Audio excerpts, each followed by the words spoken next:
siang semuanya. Kali ini saya akan mempresentasikan proyek yang telah saya selesaikan. Saya Habib Anwas Asotik, merupakan salah satu siswa di MAN 1 Banyuwangi. Jadi dalam proyek kali ini saya mengambil tema education, tema pendidikan.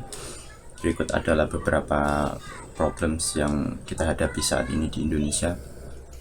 Yang pertama adalah yang sudah sangat jelas, sumber daya manusia di Indonesia itu sangatlah rendah. Kita semua dapat melihat survei-survei di Google. Masyarakat dari kita yang masih kurang literaturnya, gaptek juga tentang teknologi. Kemudian yang problem keduanya adalah ketergantungan pada teknologi asing. Indonesia tidak dapat dipungkiri, tanpa negara-negara asing di luar sana kita juga tidak bisa berkembang seperti ini. Yang terakhir adalah untuk mengejar ketertinggalan zaman, istilahnya agar masyarakat kita juga tidak gaptek tentang teknologi. Dan solusi yang dapat diterapkan untuk memperbaiki masalah-masalah sebelumnya paling utama adalah di bidang pendidikan. Pendidikan yang utama adalah tentang teknologi dan internet, sehingga masyarakat kita menjadi lebih berkembang dan sumber daya manusia menjadi lebih ditingkatkan lagi. Kedua adalah kurikulum yang terstruktur. Pendidikan dan pelatihan tanpa kurikulum yang struktur akan membuat orang-orang bingung bagaimana cara untuk mempelajari sesuatu. Yang tak kalah pentingnya adalah kerjasama antar sekolah. Bagaimanapun di sekolah kita juga niatnya belajar, bukan mencari nilai.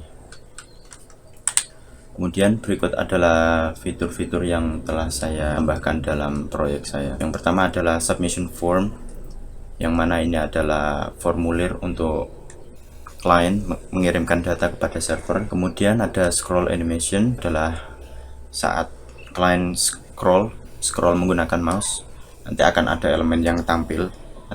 Agak sulit dijelaskan, nanti akan saya praktekkan sendiri, akan saya tunjukkan. Kemudian yang ketiga ada responsive design, maksudnya adalah bagaimana elemen-elemen ini menyesuaikan diri dengan lebar dari device, dari perangkatnya. Yang terakhir adalah minimal design.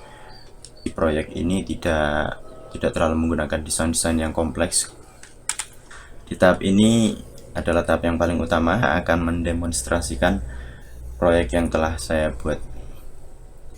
Baiklah, seperti ini tampilan desain web yang telah saya rancang. Di sini saya mengambil subjek Azerty Academy. Klarifikasi semua yang ada di sini hanya sebagai perumpamaan.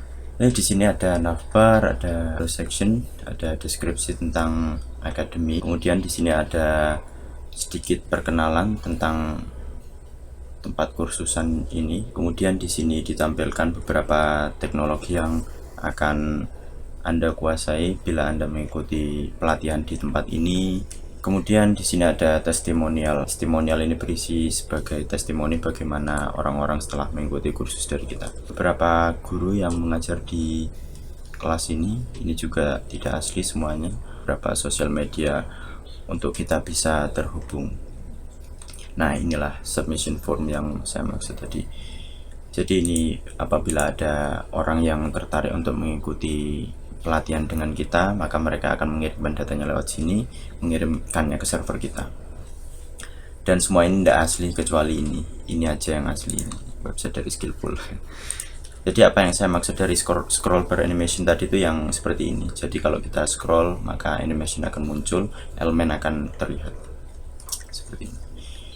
Nah, dan apa yang saya maksud dengan responsif tadi adalah bagaimana elemen-elemen ini menyesuaikan dengan perangkat di mana mereka ditampilkan. Jadi dalam perangkat yang sempit seperti HP, maka tampilannya akan seperti ini.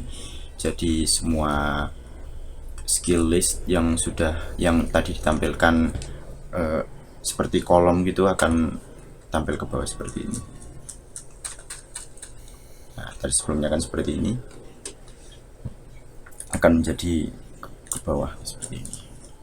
Nah, itu responsif di situ. Ya, kurang lebih itulah demo dari proyek saya. Kita lanjut ke presentasi yang beberapa tantangan dan hambatan yang saya hadapi selama membuat proyek ini adalah tidak banyak, hanya waktu. Saya waktu itu mengerjakan kurang 1 pekan kayaknya, tapi alhamdulillah selesai dalam 3 hari. Dan tantangan yang paling terasa adalah kesalahan dalam membuat pemilihan tema. Jadi sebenarnya proyek ini sebelumnya saya salah dalam memilih tema, dan Saat presentasi ini saya harus merombak proyek saya beberapa persen, hampir semuanya, agar menyesuaikan dengan tema. Juga sempat kewalahan gara-gara banyak alat-alat yang trouble. Monitor saya sempat mati waktu itu, mic saya tidak kena, jadi pakai cara pinter-pinteran aja. Saya menggunakan webcamnya dari HP, screen record dari komputer. Jadi ya itu saja hambatannya. Sekian dari presentasi tentang proyek saya. Masih banyak kekurangan sebenarnya, cuma karena deadline yang sangat mepet saya tidak bisa berbuat banyak. Juga yang punya GitHub mungkin bisa follow. Ini GitHub saya ada 2 ya. Baiklah, sekian presentasi dari saya. Kurang dan lebihnya mohon maaf. Assalamualaikum warahmatullahi wabarakatuh.